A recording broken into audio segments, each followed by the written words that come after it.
नमः शिवाय। दोस्तों, वैष्णवी वृंदावन चैनल में आपका स्वागत है। आइए सुनते हैं शिव महापुराण का 5वां अध्याय। ओम श्री गणेशाय नमः। बोलो गणपति भगवान की जय। 5वां अध्याय। बिंदुक का पिशाच योनि से कैसे हुआ उद्धार। सूत जी बोले, शौनक, एक दिन चंचुला आनंद में मग्न उमा देवी के पास गई और दोनों हाथ जोड़कर उनकी स्तुति करने लगी। चंचुला बोली, हे गिरिराज नंदिनी स्कंद माता उमा, आप सभी मनुष्यों एवं देवताओं द्वारा पूज्य तथा समस्त सुखों को देने वाली हैं। आप शंभु प्रिया हैं, आप ही सगुणा और निर्गुणा हैं। हे सच्चिदानंद स्वरूपनी, आप ही प्रकृति की पोषक हैं। हे माता, आप ही संसार की सृष्टि, पालन और संहार करने वाली हैं।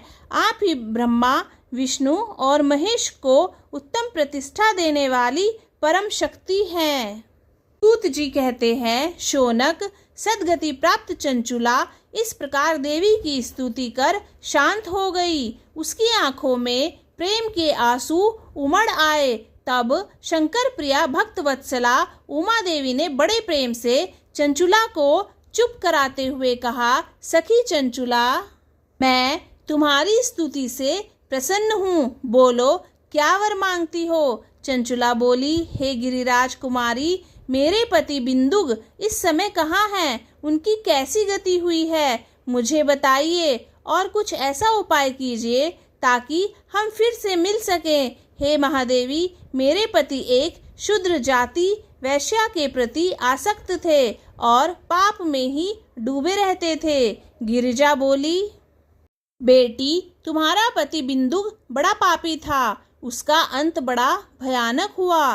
वैश्या का उपभोग करने के कारण वह मूर्ख नरक में अनेक वर्षों तक अनेक प्रकार के दुख भोगकर अब शेष पाप को भोगने के लिए विंध्य पर्वत पर पिशाच की योनि में रह रहा है। वह दुष्ट वही वायु पीकर रहता है और सब प्रकार के कष्ट सहता है। सूत जी कहते हैं, शौनक, गौरी देवी की यह बात सुनकर चंचुला अत्यंत दुखी हो गई। फिर मन को किसी तरह स्थिर करती हुई दुखी हृदय से माँ गौरी से उसने एक बार फिर पूछा, हे महादेवी, मुझ पर कृपा कीजिए और मेरे पापी पति का अब उद्धार कीजिए। मुझे वह उपाय बताइए जिससे मेरे पति को उत्तम गति प्राप्त हो सके। कृपा गौरी देवी ने कहा, यदि तुम्हारा पति बिंदुक शिव पुराण की पुण्यमयी उत्तम कथा सुने तो वह इस दुर्गति को पार करके उत्तम गति का भागी हो सकता है।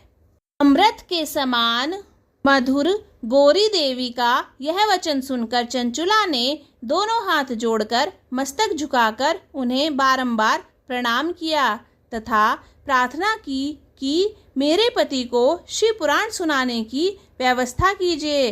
ब्राह्मण पत्नी चंचुला के बार बार प्रार्थना करने पर शिव प्रिया गौरी देवी ने भगवान शिव की महिमा का गान करने वाले गंधर्वराज तुम्बरो को बुलाकर कहा, तुम्बरो, तुम्हारी भगवान शिव में प्रीति है। तुम मेरे मन की सभी बातें जानकर मेरे कार्य को सिद्ध करते हो। तुम मेरी सखी के साथ विंध्य पर जाओ। वहाँ एक महाघोर और भयंकर पिशाच रहता है। पूर्व जन्म में वह पिशाच बिंदुक नामक ब्राह्मण मेरी इस सखी चंचुला का पति था। वह वैश्यागामी हो गया। उसने स्नान संध्या आदि नित्य कर्म छोड़ दिए। क्रोध के कारण उसकी बुद्धि भ्रष्ट हो गई। दुर्जनों से उसकी मित्रता तथा सज्जनों से द्वेष बढ़ गया। वह अस्त्र शस्त्र से हिंसा करता, लोगों को सताता और उनके घरों में आग लगा देता था। चंडालों से दोस्ती करता। वह रोज वैश्या के पास जाता था। पत्नी को त्याग कर दुष्ट लोगों से दोस्ती कर उन्हीं के संपर्क में रहता था। वह मृत्यु तक दुराचार में फंसा रहा। मृत्यु के बाद उसे पापियों के भोग स्थान यमपुर में ले जाया गया। वहाँ घोर नरकों को सहकर इस समय वह विंध्य पर्वत पर पिशाच बनकर रह रहा है और पापों का फल भोग रहा है। तुम उसके सामने परम पुण्यमयी पापों का नाश करने वाली शिव पुराण की दिव्य कथा का प्रवचन कहो। इस कथा को सुनने से उसका हृदय सभी पापों से मुक्त होकर शुद्ध हो जाएगा और वह प्रेत योनि से मुक्त हो जाएगा। दुर्गति से मुक्त होने पर उस बिंदुक नामक पिशाच को विमान पर बैठाकर तुम भगवान शिव के पास ले आना। सूत जी कहते हैं, शौनक, माँ उमा का आदेश पाकर गंधर्वराज तुमरो प्रसन्नतापूर्वक अपने भाग्य की सराहना करते हुए चंचुला को साथ लेकर विमान से पिशाच के निवास स्थान विंध्य पर्वत गया। वहां पहुंचकर उसने उस विकराल आकृति वाले पिशाच को देखा। उसका शरीर विशाल था, उसकी ठोड़ी बड़ी थी। वह कभी हंसता, कभी रोता और कभी उछलता था।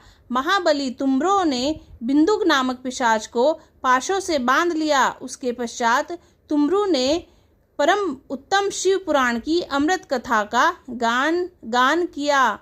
उसने पहली विंध्येश्वरी संहिता से लेकर 7वीं वायु संहिता तक शिव पुराण की कथा का स्पष्ट वर्णन किया। 7 संहिताओं सहित शिव पुराण को सुनकर सभी श्रोता कथार्थ हो गए। परम पुण्य में शिव पुराण को सुनकर पिशाच सभी पापों से मुक्त हो गया और उसने पिशाच शरीर का त्याग कर दिया। शीघ्र ही उसका रूप दिव्य हो गया। उसका शरीर गौर वर्ण का हो गया। शरीर पर श्वेत वस्त्र एवं पुरुषों के आभूषण आ गए। इस प्रकार दिव्य देहधारी होकर बिंदुक अपनी पत्नी चंचुला के साथ स्वयं भी भगवान शिव का गुणगान करने लगा। उसे इस दिव्य रूप में देखकर सभी को बहुत आश्चर्य हुआ। उसका मन परम आनंद से परिपूर्ण हो गया। सभी भगवान महेश्वर के अद्भुत चरित्र को सुनकर कथार्थ हो उनका यशोगान करते हुए अपने अपने धाम को चले गए। बिंदुक अपनी पत्नी चंचुला के साथ विमान में बैठकर शिवपुरी की ओर चल दिया। महेश्वर के गुणों का गान करता हुआ बिंदुक अपनी पत्नी चंचुला व तुमरो के साथ शीघ्र ही शिव धाम पहुंच गया। भगवान शिव व देवी पार्वती ने उसे अपना पार्षद बना लिया। दोनों पति पत्नी सुख पूर्वक भगवान महेश्वर एवं देवी गौरी के श्री चरणों में अविचल निवास पाकर धन्य हो गए। दोस्तों, यह था शिव पुराण का 5वां अध्याय। बाकी के सभी अध्याय सुनने के लिए चैनल को सब्सक्राइब कीजिए, वीडियो को लाइक कीजिए और कमेंट बॉक्स में ओम नमः शिवाय ज़रूर लिखिए। ओम नमः शिवाय।